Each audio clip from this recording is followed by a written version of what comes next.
Think beyond traditional business banking. Think a partner that gives you in-depth financial insights.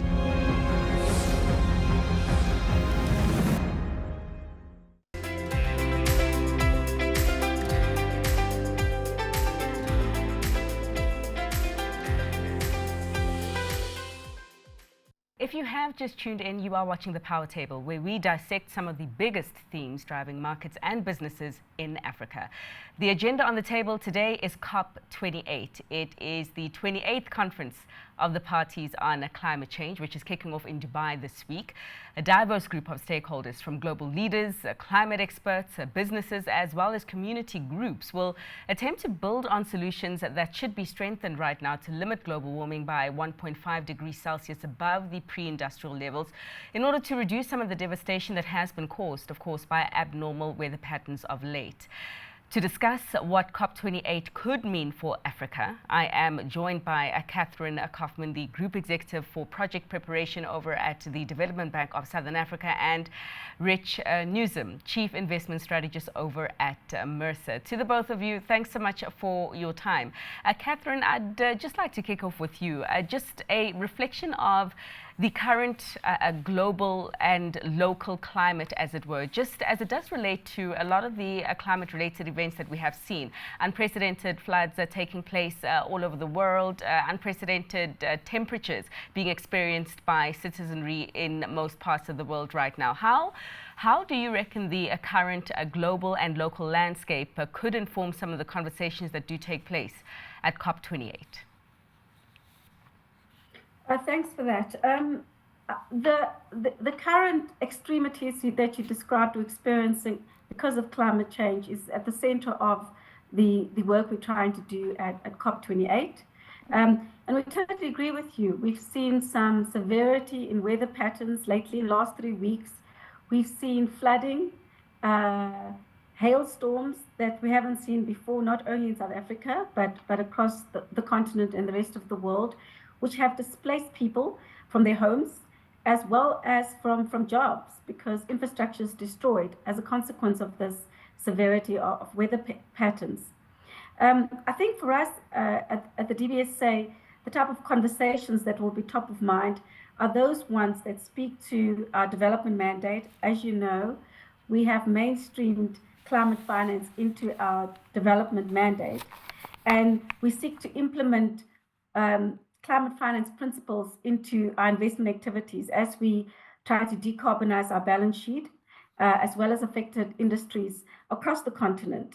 So COP28 for us will be an opportunity, by and large, to share with our partners our own experiences, our own context, and the type of interventions we've had in our country and on the continent to meet these challenges, but also to learn from our partners. Much of what we do is based on learnings, cross-learning, sharing in the climate space from a policy perspective, as well as an implementation perspective.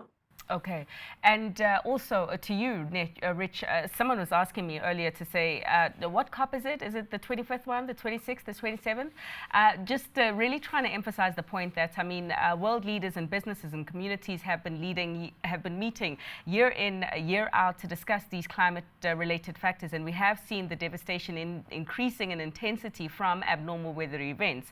Whether we have seen a impact and a meaningful impact, targeted one, and inclusive one to some of these weather-related events remains to be answered. But as you reflect on COP28 and the current dynamics right now at play in the global economy, what do you reckon will be top of mind? There's 4 different streams of dialogue that we're looking forward to participating in COP28. One is the scientific community trying to wake up voters globally to the realities of climate change and what's likely to happen to the planet. And I would say it's fair that the scientific community has become increasingly frustrated that they feel they're being very clear about what's happening, and yet voters in most countries haven't woken up yet. That's expressed in terms of only 12% of emissions globally being covered by a national carbon tax. Most countries don't have a carbon tax. There are other policies. So the second stream is governments and the dialogue across governments. We see different governments taking a different course of action. The EU with regulation reporting, the US with incentives under the Inflation Reduction Act, the Chinese government with industrial policy around supporting green industries. And all of the above are helpful, but those are different approaches. So will the governments coordinate?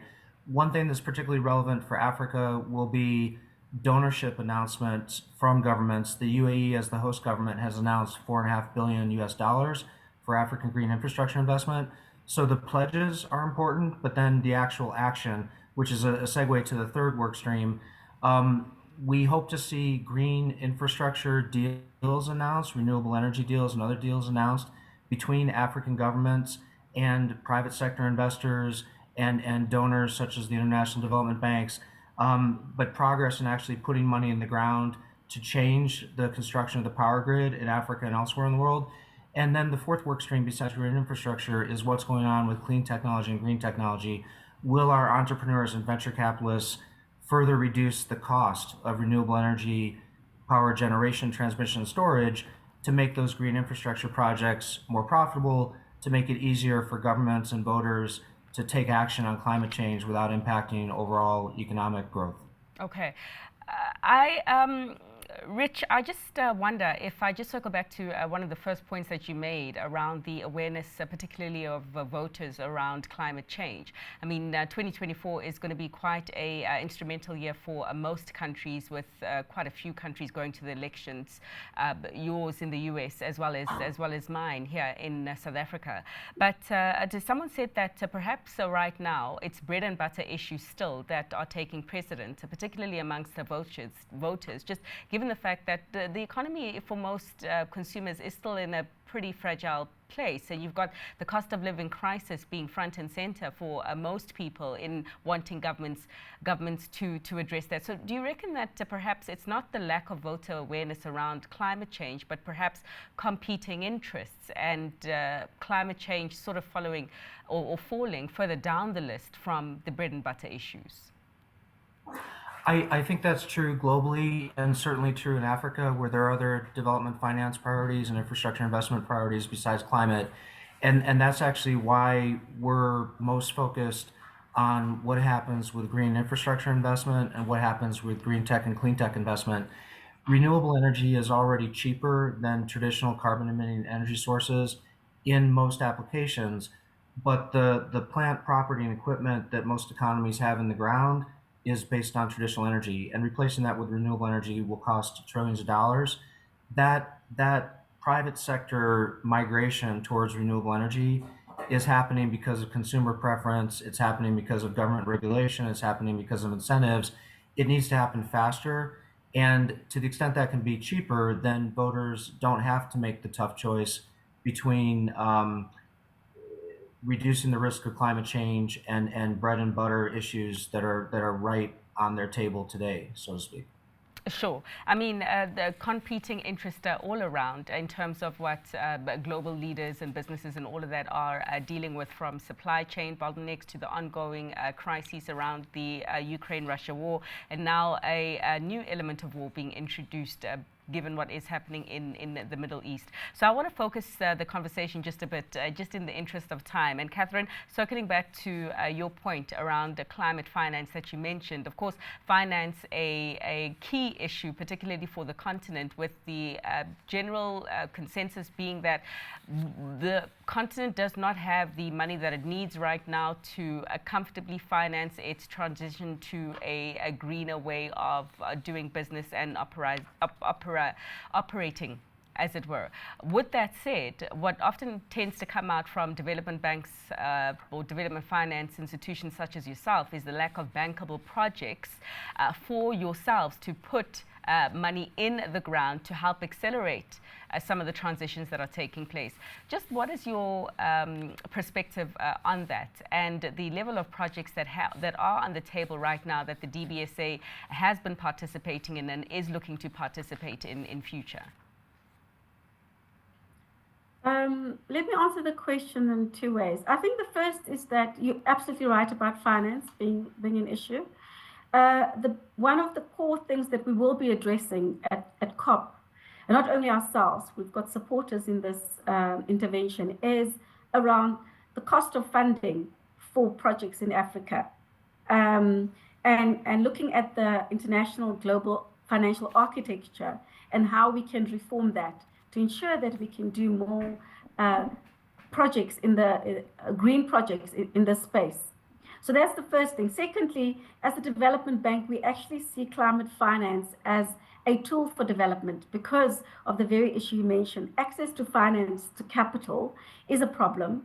So the pools of capital that are actually more readily available out there is actually green climate financing. So we see that as a tool for financing. It's really making sure that we get the risk assessment of Africa corrected. Around project preparation itself, absolutely right. If you speak to the rest of the world, they'll tell you that there's enough money for projects that just aren't bankable projects. I think there's one thing that I'm appreciative of the organization is that unique to our value proposition, or unique to what we do when we compare ourselves to other DFIs, is that we have an integrated approach to infrastructure delivery, which means we invest in project preparation quite early on. So we don't only invest in the funding of projects when they are almost ready to be banked, not only by us, by other commercial funders, but we also invest in the early stage of preparing projects so they become investable for other investors, other DFIs, commercial banks, private equity, or now as we see asset managers and pension funds. So we followed a programmatic approach in most instances. So we help private developers, but we believe that to achieve our goals at scale and with speed, we have to do so on a programmatic basis. And how we've done that. Sure. Sorry to interrupt. You were talking about doing it on a programmatic basis, and before I cut in, you said, how are you doing that exactly? Well, what that means is that once we look at a particular challenge that we have, we try to develop a standardized approach to meeting the challenge, whether it's in the water space, which we've got a new national water program that we started with endorsement from the Department of Water and Sanitation, but also in the renewable energy. Renewable energy is a typical example of a programmatic approach, where you take documents that would take usually 3 years to negotiate with government that are standardized. It's almost a package, take it or leave it package. And we've made sure that it's an attractive package for investors to invest in. And those projects are delivered at scale, standardized documents at scale. It becomes almost a commoditized product because everyone recognizes it. The procurement process is transparent. The tariffs are transparent. So we find that not only has it worked for renewable energy, but we're starting to replicate it on other sectors. Mm-hmm. On the cost of borrowing, it will be interesting to see the outcomes of the conversations that you are having and will have there, just given the fact that we do know we are in an elevated borrowing cost environment, and most central banks around the world have committed to keeping it this way for now until they're quite comfortable that their fight against inflation is over. But Rich, to bring you in here and sticking to the theme around climate finance. I mean, as an investor, we have seen increased participation from some of you, the colleagues in your corner, investing in the likes of sustainable bonds and other innovative green financial instruments, as it were, as a means to not only play your part, but also as a possible avenue for returns. How would you assess and rate the investment climate right now when it does come to sustainable projects and sustainable finance? And in your experience, has it lived up to the mark? I don't think we can say for Africa that it's lived up to the mark so far, but it is developing, and I want to respond to several things that Catherine said. One is the high cost of borrowing currently for projects in Africa is unfortunate. It's actually not supported by the historical default rates. The historical default rates on African public-private projects are below those in North America. So, but with that having been said, a high cost of borrowing, if you flip that around, for a private sector investor, a sovereign wealth fund, a pension fund, an insurer looking to invest in Africa, that means a high expected return. And if they come in when expected returns are high, when yields or capitalization rates are high, and then those go down later on because other investors come in behind or the environment is perceived as improving, well, then you get that high yield, but you also get to market later at a lower yield. So being early and being right would be really good for investors. And I think that recognition of relatively high expected returns to invest in Africa versus the actual risk, not the perceived risk, is growing. Catherine mentioned standardization. One of the things that we've done coming out of work with the World Economic Forum with a bunch of sovereign wealth funds and pension funds, insurance companies, is to launch a standardized digital due diligence questionnaire. So this is an online questionnaire that project sponsors and deal sponsors complete. It's free for participation for both sides. It's called the Catalytic Investment Exchange. But the deal sponsors complete the questionnaire, and then more than 1,000 capital providers globally can look at that questionnaire and decide which deals they want to look at. So that standardization to reduce the cost of due diligence is really important. Catherine mentioned investing in early stage development. Some investors are willing to do that. Other investors like to invest in entities once they're already revenue producing. So by standardizing the due diligence, you enable an investor to quickly find the type of deals, the stage, the country, the industry, where they can add the most value. And then Catherine mentioned the issue of scale. The big complaint about green infrastructure investment in Africa from sovereign wealth funds we work with is to move the needle on a $100 billion fund to make a dent in your deployment of capital. You need to find deals that have a ticket size of 250 million, 500 million. It's been hard historically to find that scale of deal in Africa. When you do something in a programmatic way, in the way that Catherine mentioned, you can group smaller projects together and provide one investment opportunity to a sovereign wealth fund so that they can deploy 500 million plus. And at that point, they'll commit due diligence resources to it because it will move the needle for them on their capital deployment. So I don't want to be too rosy about this. There's lots of need for improvement. In particular, the number of local governments and investment banks and management consultancies that know about the Catalytic Investment Exchange and are using it to publicize their deals to the investor community is still relatively small. That offering only went live in UN Climate Week back in September, so it is relatively new. But there's, I think, a lot of promise for the future as development continues. Of course, I mean, when you talk about the finance aspect of it, you can't ignore the elephant in the room. The fact, particularly when it comes to developing countries and developing economies like Africa, the fact that the most harshest impacts and effects of climate change felt this side, although this side, and I talk about Africa specifically because that's where I'm coming to you from, are not the world's largest emitters of the change that has ensued on the climate. So it goes back to that 100 billion promise that was made by developed nations to help plug in the gap. And I also want to circle or get your thoughts on maybe some follow-up conversations that could be taken or could take place this time around, particularly following on from COP27 around the loss and damages fund. And also, but Catherine, maybe this is something that you'd be able to answer in terms of COP26, when we heard that South Africa would get around 8.5 billion US in investments from joint partners to fund our JETP plan, as it were. On those items, perhaps the more contentious ones, what do you reckon could be said about them, Catherine?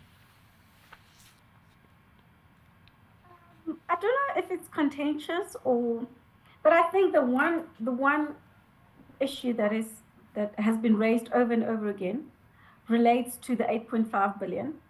The 8.5 billion, the way we understand it, is supposed to be the start. We're supposed to make it catalytic, and crowd in more funding based on the investment plan that we've created. So it's not supposed to be the panacea of transition. It's supposed to be, for us, it's almost seed funding for catalytic activities.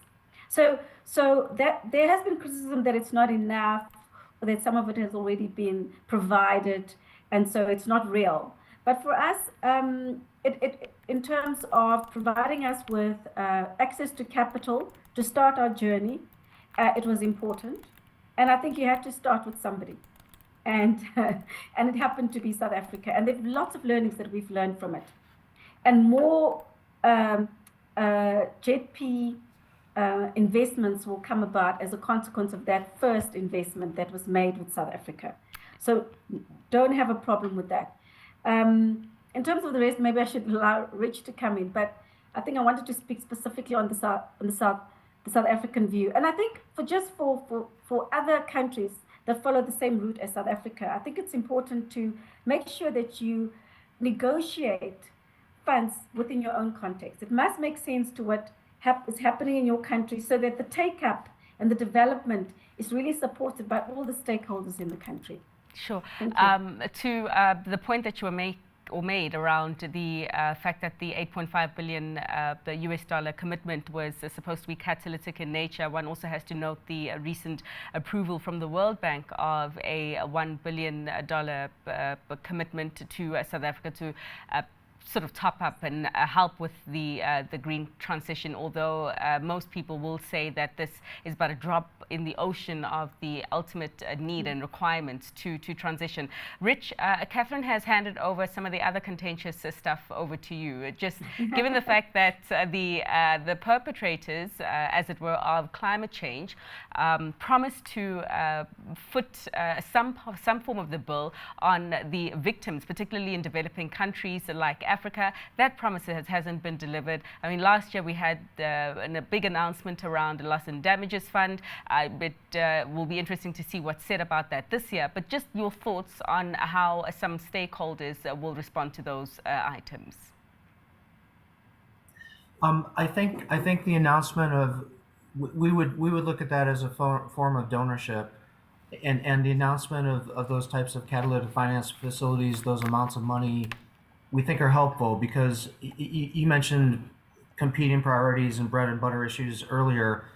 For a local politician who could either try to make a green infrastructure deal bankable and get financing for that and get that done in their term of office versus do something else for their local constituents, the fact that those funds are potentially available is helpful. I think though it's become contentious for several reasons. One is the announcements have been made, but the follow through in terms of actually putting money to work in projects hasn't been very visible, and we've pushed on that on behalf of investors who are interested in seeing one of the donor funds take the first loss on an investment and putting their capital in on top of that, which, as Catherine mentioned, is part of the thesis. The idea is when you pledge $8.5 billion, you're trying to scale that 7x or 10x. So ideally, you get $85 billion going in the ground. The 8.5 takes the first loss or does the development phase, and then private sector investment capital comes in behind that at scale.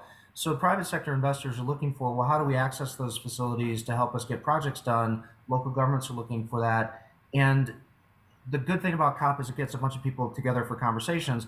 The tough thing about making anything happen in the real world is it involves people getting together to make things happen. And there's a lot of hard work in negotiating deals and getting them done. So I think the funds are useful to create a carrot for all sides, both project sponsors and investors, to focus on this area. But I share the general frustration with, okay, the announcement was made, where's the actual groundbreaking ceremony to put that money to work?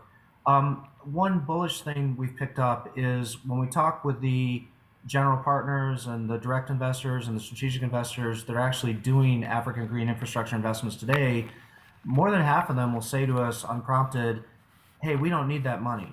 The returns are attractive, the diversification potential is attractive, we know how to do this, we're putting money to work now, we're getting good returns from it, we're going to do more.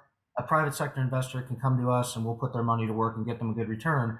We don't need to wait for the donor governments to get their act together and figure out how to put that money to work. Now, that's part of the investment community. We need the rest of the investment community to get in the act. So I do think the donor funds are helpful, but there is action on the ground from investors working with local governments without those donor funds becoming more effective in their deployment. All right. I mean, fascinating insights and certainly quite a number of points for us to look out for at the upcoming COP28. And I'd like to thank the both of you for setting us off in that conversation today, beginning with Catherine Koffman, the Group Executive for Project Preparation at the DBSA, as well as Rich Nuzum, Chief Investment Strategist over at Mercer. CNBC Africa will be on the ground from Dubai, covering all that you need to know for COP28. So make sure that you do stay tuned to the channel throughout the conference. But that's how we wrap up the Power Table for today. Thanks so much for watching.